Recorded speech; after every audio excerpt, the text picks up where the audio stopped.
शिवालिक हिमालय में समुद्र तल से करीब 2099 फीट की ऊंचाई पर बसा नाहन शहर सिरमौरी हुक्मरानों की राजधानी रहा है।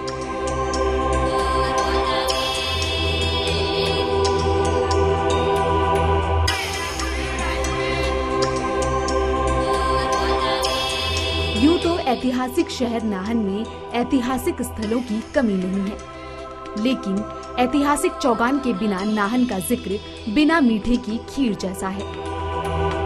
हिमाचल की धरोहर में आज हम बात करेंगे सैकड़ों सालों से शहर के बीचों बीच बना नाहन के ऐतिहासिक चौगान मैदान की।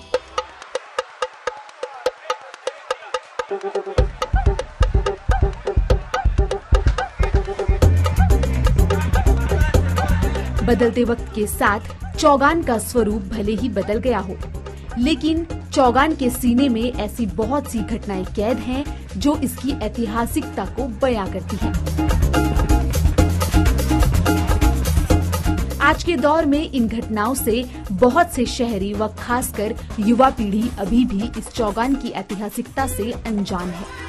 मिसाल के तौर पर सिखों के दशम गुरु गोविंद सिंह जी महाराज जब रियासत के महाराजा मेदिनी प्रकाश के बुलावे पर 30 अप्रैल 1685 को नाहन पहुंचे थे, तो गुरु महाराज के लाभ लश्कर ने चौगान मैदान में ही डेरा डाला था। गुरुजी महाराज करीब 8 महीने नाहन शहर में ही रहे थे। इसी मैदान के साथ ऐतिहासिक गुरुद्वारा श्री दशम अस्थान भी स्थित है। गुरु गोविंद सिंह जी महाराज या बड़े बड़े राजाओं महाराजाओं के आने पर होने वाले भव्य आयोजन हों, इन सब का ये साक्षी रहा है। सिखों के लिए चौगान बहुत महत्व रखता है, क्योंकि जब गुरु गोविंद सिंह जी महाराज तकरीबन 8 महीने 10 दिन जब नाहन की धरती को भाग लगाए, जहाँ पर उनका गुरुद्वारा दशमेश स्थान नाहन सुशोभित है, तकरीबन साध संगत जी 8 महीने 10 दिन गुरु साहब की जो फौज थी, उन्होंने इस ऐतिहासिक चौगान नाहन के चौगान के अंदर कैंप लगाकर अपना निवास किया।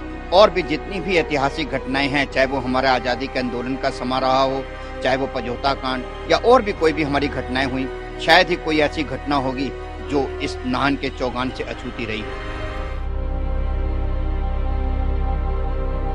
सिरमौर रियासत के अंतिम महाराजा राजेंद्र प्रकाश का 1933 में राजतिलक का गवाह भी चौगान ही बना था। कहते हैं कि राजतिलक का जश्न इतना शानदार था कि राजतिलक के मौके पर डकोटा प्लेन से चौगान के ऊपर फूलों की वर्षा की गई।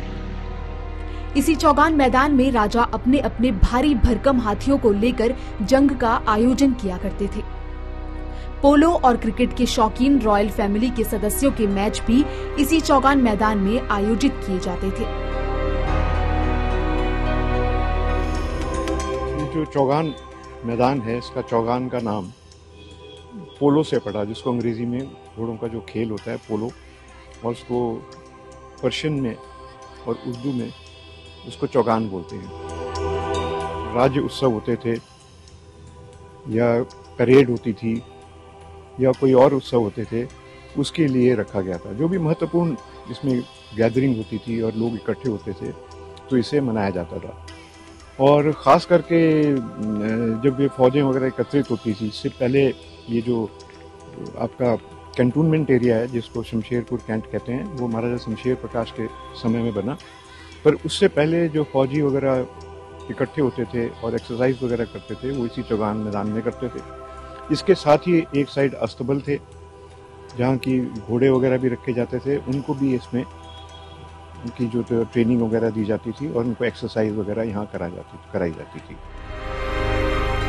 वहीं आजादी के बाद रियासतों का भारतीय संघ में विलय के दौरान सिरमौर के राजा ने भी अपनी गद्दी छोड़ने का ऐलान इसी चौगान से किया था।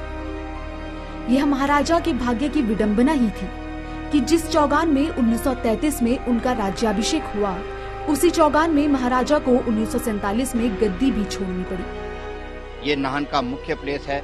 नाहन के अंदर लोगों के लिए शाम को घूमने फिरने से लेके बच्चों का खेलने तक सबका ये केंद्र है। हमारा अनुरोध है कि नगर परिषद जो है इस ऐतिहासिक धरोहर को कृपया करके ध्यान दे, ताकि इसको अच्छे से अच्छे रूप में निखार कर हम आने वाली पीढ़ी तक पहुंचा सकें। आजादी के 73 साल बाद भी ऐतिहासिक चौगान अपना एक अलग मुकाम रखता है।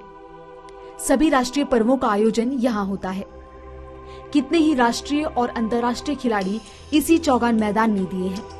लेकिन मौजूदा समय में स्थानीय लोग इस मैदान के लिए चिंतित हैं। लिहाजा इस ऐतिहासिक धरोहर के रखरखाव की दिशा में जिला प्रशासन सहित नगर परिषद को उचित कदम उठाने की आवश्यकता है, ताकि इसकी ऐतिहासिकता को बनाए रखा जा सके। Bureau report, ETV Bharat.